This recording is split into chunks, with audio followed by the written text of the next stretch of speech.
Hello, this is a travelogue of a journey along the Ruta Maya through Mexico, Guatemala, Belize, and Honduras.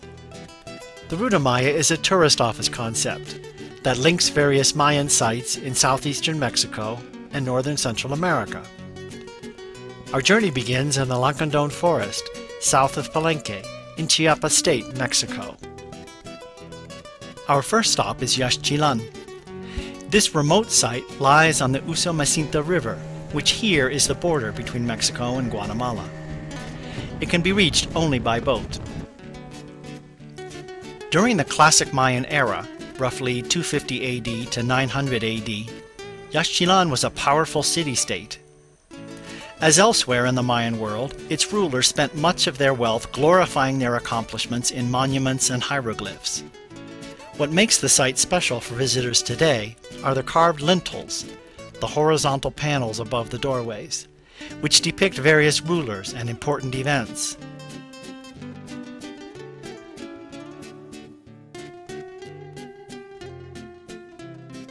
One of the enduring mysteries of the Mayan world is why it suddenly collapsed around 900 AD. At Yaxchilan, the ruling dynasty petered out by 800 AD. And by 900 AD, Yaxchilan had depopulated and returned to the jungle, under which it lay for the next 1,000 years. Our next stop is Bonampak, a small site within the Lacandon jungle, but with one spectacular feature. Bonampak reached the height of its power in the late Classic era, about 800 AD, though little else is known about the city, which lay sleeping under jungle foliage until its discovery in the 1940s. The spectacular find at Bonampak was the murals preserved in Temple 1. Spread over 3 rooms, the murals tell the story of a child heir presented to the court and a jungle battle, considered the greatest battle scene in Mayan art. The murals have faded over the 1,000 years of their dormancy, and were further damaged when early researchers used kerosene to bring out the colors, which accelerated their decay. Still, to stand in a room with murals painted over 1,000 years ago, depicting a vanished world, is nothing short of thrilling. The next morning, we set out by boat to cross the Usumacinta River. Here, a little band of money changers waits for the boat on the Guatemala side. If there is one word to describe the Guatemalan countryside, it is green. Not just one shade of green, but hundreds of them. The end of the day's journey was Flores, a small island in Lake Atitlan. Flores seems like something out of the Greek islands, with its streets of whitewashed houses, steeply climbing alleyways, docks and ferries, and watery vistas at every turn. I moved on to El Remate, a tranquil village on the eastern shore of Lake Atitlan. Below its little strip of shops and restaurants lies a vast green space rolling down to the lake. All manner of wildlife and livestock share this area with the local kids, who play soccer on the soft grass. Over at the dock, kids can swim and dive, while their mothers bang their clothes out on the nearby rocks. El Remate is an hour south of one of the most renowned of all ancient Mayan sites, Tikal. Tikal is unique in 2 respects. First, unlike other Mayan sites where the entire city has been cleared, at Tikal, small clusters of buildings have been cleared, between which you walk through primordial jungle. It's like a wildlife jungle park, with spider and howler monkeys, toucans and coates overhead and underfoot. Second, Tikal is unique in its 5 soaring pyramids, whose crests rise above the jungle. Seen from the canopy, they look like ancient sailing ships upon a jade-colored sea. Tikal was occupied continuously for 1,800 years, from the first known settlements in 900 BC to its abandonment in 900 AD. Tikal is an enormous site with thousands of buildings. It is easy to go off the main trails and find solitude in little building clusters or altars like this one.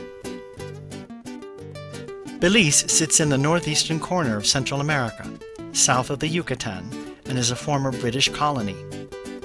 It is home to a number of Mayan sites. The only one I visited is a minor site called Cajalpech, which sits outside the tranquil town of San Ignacio.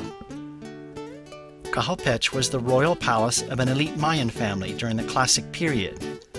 There is evidence of construction as early as 400 BC, though most of the structures remaining today are from the 8th century AD. Our next stop is Copan in western Honduras. This archaeological site sits outside the town of Copan Ruinas, which, despite the flow of tourists, remains refreshingly traditional and low-key. Walking in the hills above the town offers an escape into authentic small-town Honduras life. At the entrance to the Mayan site, we encounter some local wildlife. Scarlet macaws were sacred to the Mayans, as evidenced by their presence in Mayan statuary. Here, for example, are stylized macaw heads from the ball courts at Copan. Today, macaws cluster at the entrance to the ruins, drawn by the food the Park Service provides them. Of course, anywhere in the world there's a bird feeder, you know who shows up. The birds may appreciate the crackers, but what parrots and macaws really love is fresh fruit. Though these are wild birds, they are people-friendly enough to take orange sections from my hand. As you see, they don't swallow the sections whole, but using their claws, beaks, and tongues, extract the pulp and juice while dropping the tough membranes on the ground. Picky eaters. Now let's move into the archaeological site itself. Copan is a fairly small site, but it's renowned for the spectacular artistry of its statuary.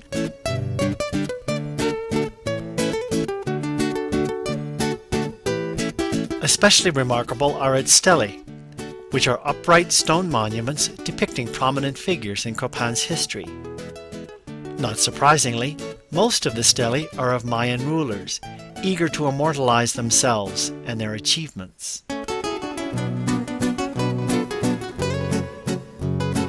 As to its history, the site was established in the 4th century AD and blossomed to a population of around 28,000 people in the 8th century.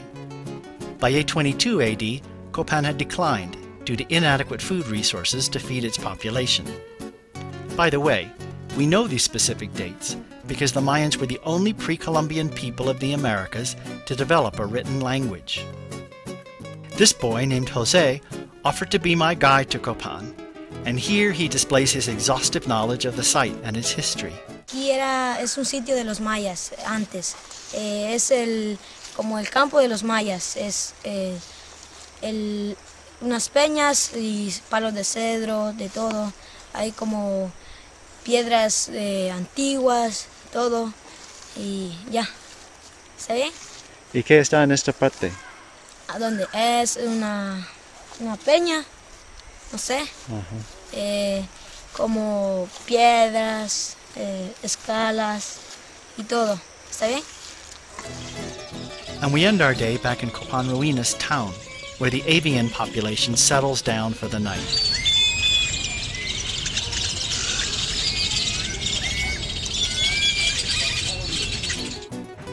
The Maya are not simply an ancient vanished people, but today number about 7 million people in southern Mexico and northern Central America. One of the region's highest concentrations of Mayan people is on Lake Atitlan in Guatemala, where they cluster in 13 villages scattered about the lake. Lake Atitlan sits in a spectacular setting, ringed by 3 volcanoes and lush hills. The lake itself is a collapsed volcanic crater, over 1,000 feet deep, which is filled with rainwater over the millennia. Lake Atitlan has several interesting sociological characteristics. One is that what we think of as Latino culture, meaning a population of mixed European and Indian blood, speaking Spanish and so on, is virtually absent here. Instead, there are only 2 distinct groups: wealthy foreigners with homes and hotels at the lakeshore, and Mayan villages lying uphill. Here, for example, we see a swimming pool at the shore and the village of San Marcos uphill. The Mayans pursue their traditional livelihoods of fishing and farming. In some villages, for example this is Jaibalito, Spanish is hardly spoken at all, except by the children.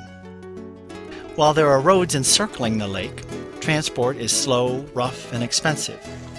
Instead, villagers used lanchas, or commuter boats, the way we take a bus.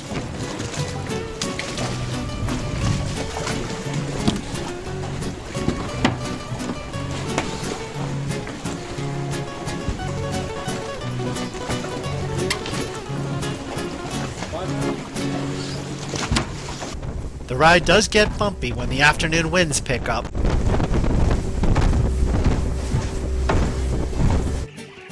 I happened to be in the village of Jaibalito the day a government project arrived with its annual delivery of protein. Each family receives 10 chicks.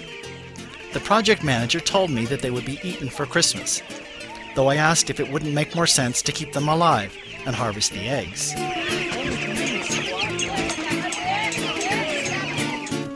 Another sociological observation is down at the lakeshore, where the village children swim in the midday heat. While elsewhere in Guatemala, boys and girls swim together, here only the boys enjoy the water, while their sisters sit and watch, beached by traditional female modesty. Here, likewise, in the village of San Marcos, only boys play, while girls are at their mothers' sides, cooking and cleaning. And finally, a meteorological observation. In 2010, the Mayan region was pummeled with torrential, record-setting rains. Because Lake Atitlan is a volcanic crater with no outlet, the water level rose 10 feet. Trees that were high and dry are underwater, and sprouting red roots at water level.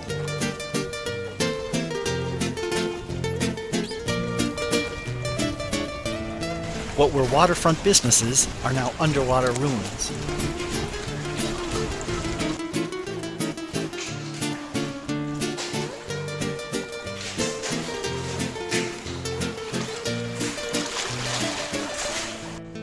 We'll close our trip along the Ruta Maya with sunset from the lakeside village of Panajachel, where the last lanchas of the day head off to the various points around the lake.